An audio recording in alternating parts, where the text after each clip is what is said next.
sebetulnya dari statistik probabilitas watak yang sama itu kecil banget, kecil sekali. Itu kalau nggak dipaksa kawin kali pasti dapat pasangan yang berbeda gitu.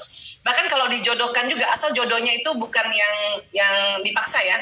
Jodohnya adalah jodoh kebijaksanaan, artinya orang tua misalnya memperlihatkan anaknya ini calonnya, terus kemudian terus di anaknya itu bilang saya nggak cocok, terus tidak usah dipaksa gitu ya. Itu akan bakal ketemu jodohnya juga yang berbalik. Salah satu pasti, kalau nggak salah satu sisi wataknya berbalik atau dua-duanya, ya kayak gitu. Nah, kecuali misalnya dipaksa nih, ya kalau misalnya kayak Siti Nurbaya kan, nah dia cuma satu nih, harus sama dia nih, Datuk Maringgi. Nah itu kemungkinan besar bisa sama itu, karena tidak ada pilihan. Ya. Tapi kalau cari sendiri atau dijodohkan dengan misalnya memberikan alternatif atau kesempatan, itu pasti beda. Itu sudah diriset soalnya, bertahun-tahun, beratus-ratusan tahun diriset. Ya, nah jadi memang kenapa kalau sama ya itu tadi bosan. Ya, kalau salah satu sisi wataknya yang sama itu memang masih ada kayak gitu. Puzzle itu kan ada puzzle yang di pinggir tuh. Yang di pinggir, nah pinggir itu kan biasanya puzzle di pinggir itu biasanya satu sisi kan dia sama tuh, rata, tapi di tengahnya tetap puzzle-nya berbeda, dia punya sisi. Jadi perumpamaan pasangan yang sisinya satu sama, satu tidak sama, itu kalau puzzle dia yang di pinggir.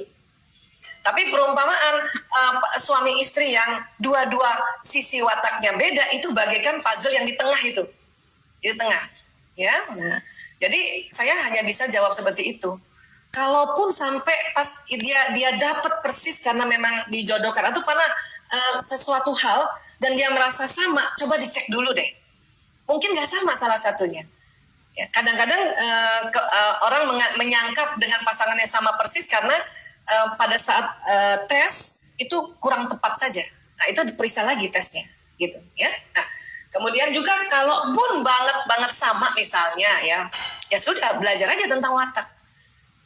Belajar tentang watak, belajar tentang kekuatan dan kelemahan, atasi kelemahannya, perkuat kekuatannya, udah itu aja. Satu-satunya itu. Bahasa kasih kan sama Bu Aisyah, iya, tapi kalau dua-duanya bahasa kasih sama, misalnya Plegi Meli dua-duanya, kebayang nggak kalau bahasa kasihnya berdua aja, melankolis sama melankolis, dua-duanya kepengen waktu yang bersama, plekmatis dengan plekmatis, dua-duanya pengen sentuhan fisik, ya itu nggak kerja loh dua-duanya nanti. Ya, berdua aja waktu bersama-sama, pelukan terus, itu nggak kerja nanti, nggak ada yang kerja nanti, gitu. Ya, atau misalnya dua-duanya koleris sanguinis, misalnya suami istri koleris sanguinis, koleris pelayanan. Oke, kalau kekuatannya datang itu sama-sama melayani, ya. Tapi kalau kelemahannya datang, dia sama-sama melayani masyarakat. Dua-duanya nggak di rumah tuh nanti.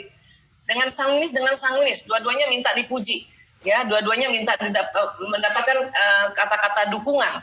Kalau pas lagi kekuatannya yang muncul, itu sama-sama menyenangkan, cerita sering lucu gitu ya. Tapi kalau sama-sama lagi kelemahan yang muncul, sanguin sama sanguin tuh adu populer. Ya, saingan itu. Ya. Aku tadi di kantor disenengin sama ibu-ibu.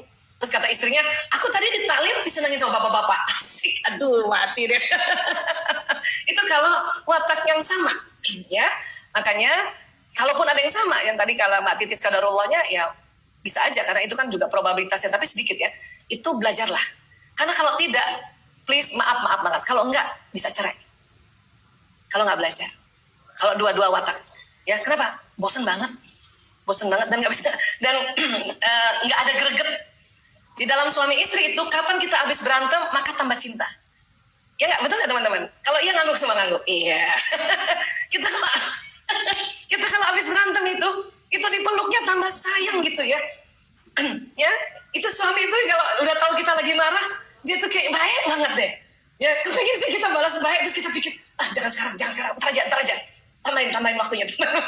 Itulah uniknya rumah tangga yang watak berbeda, ya kan? Nah, tapi ya mudah-mudahan yang wataknya sama tetap masih gembira karena satu laki satu perempuan.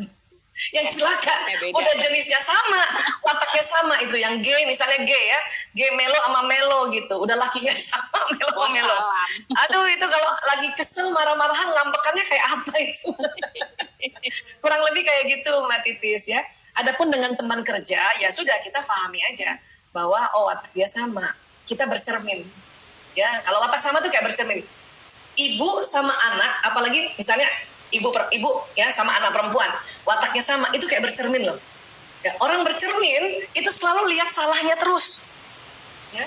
Kalau kita bercermin ya, misalnya aku bercermin, aduh nih kudungnya kurang sini nih, pokoknya kurang aja, yang dilihat kurang aja. Ih kurang sini nih. Kalau orang bercermin kan gitu.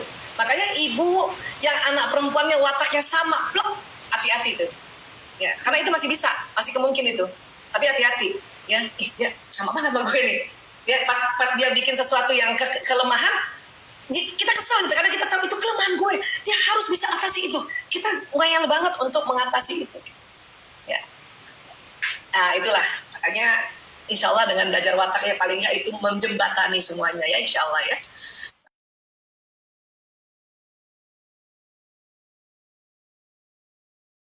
Ya jadi gini, gaya komunikasi itu sebenarnya empat-empatnya kita bisa ya, karena kan kita semua saraf kan nyala kan, mata nyala, telinga nyala, rasa nyala gitu ya. Nah, hanya ada namanya dominan ya, karena gaya komunikasi itu dipengaruhi oleh watak kita gitu ya. Nah, jadi kita urutkan mana yang dominan duluan ya. Misalnya ada orang yang dominan banget itu adalah watak komunikasi digital. Baru setelah itu kedua dia komunikasi visual. Baru setelah itu komunikasi auditori, baru setelah itu dia komunikasi kinestetik. Ada yang begitu. Ya, ada yang kinestetik duluan. Kinestetik pertama, habis itu auditori yang kedua, ketiganya digital, keempatnya visual. Ada juga yang begitu. Nah, supaya gampang, sebenarnya tes gaya komunikasi itu ada, tapi panjang banget. Nah, cuman karena kita sudah belajar watak sejak dari awal, dan itu selalu ada kaitannya dengan watak, maka kita masukkan saja ya. Orang koleris itu gaya komunikasinya visual. Orang sanguinis dia gaya komunikasinya auditori. Orang flegmatis dia gaya komunikasinya kinestetik. Dan orang melankolis gaya komunikasinya digital. Kita gabung saja ya. Misalnya Mbak Lora, beliau kan sanguinis koleris ya Mbak Lora ya. Nah, Mbak Lora dia karena sudah belajar duluan, maka dia yang lebih duluan akan beradaptasi ya kepada suaminya. Dia mencoba untuk apa sih yang disuka oleh orang-orang gaya digital. Oh, dia senang kalau ada kata detil ya. Nah, bisa dia bilang sama Mas Ponco, Mas, ini aku udah baca nih secara detil. Nah, karena dia kan detil, jadi kita ngomongnya detil gitu. Dia gaya komunikasinya apa? Harus ngikutin kata-kata gitu. Karena kalau Mbak Lora maunya dia, Mas ini aku udah baca secara gambaran sekilas, maunya dia begitu. Cuman karena pasangannya detil, mau nggak mau dia baca. Ya kan? Makanya waktu dia bilang sama suaminya, Mas ini surat ini udah aku baca detil. Karena detil kan gitu. Ya kan? Nah, kalau yang istrinya detil, punya suami sanguinis ya, terus kita mau minta dia untuk membaca surat ini, Mas baca gambaran aja nih Mas, jadi sesuaikan dia gitu. Mas baca sekilas aja Mas gitu ya. Atau kita ngomong, aku udah baca sih gambarannya sekilas, itu malah yang watak visual itu ya, watak yang koleris itu misalnya, itu dia seneng banget kalau misalnya oh ya udah sekilas aja ya, jadi aku baca sekilas aja ya. Nah, seneng kayak gitu. Mas Yuda pasangan Mbak Mir karena melankolis digital gitu ya. Nah, Mbak Miriana yang sanguinis yang ini kedengarannya enak banget kan gitu kan kalau Mbak Mir ya, kan auditori kan ya. Nah, itu harus nggak boleh ngomong begitu sama suaminya kalau mau membangun hubungan atau rapport yang baik gitu ya. Tapi kan Bu Aisyah, masa kita harus ngafalin terus ya? Kalau mau hablum minan nasnya lebih baik lagi. Kan sekarang udah baik nih, ya kita harus lebih baik lagi. Karena itu memang perintah Allah untuk detil mempelajari hablum minan nas. Makanya ada ilmunya tuh banyak sekali, ilmu komunikasi, termasuk NLP itu dan intrapersonal dan interpersonal kan. Nah kayak gitu ya.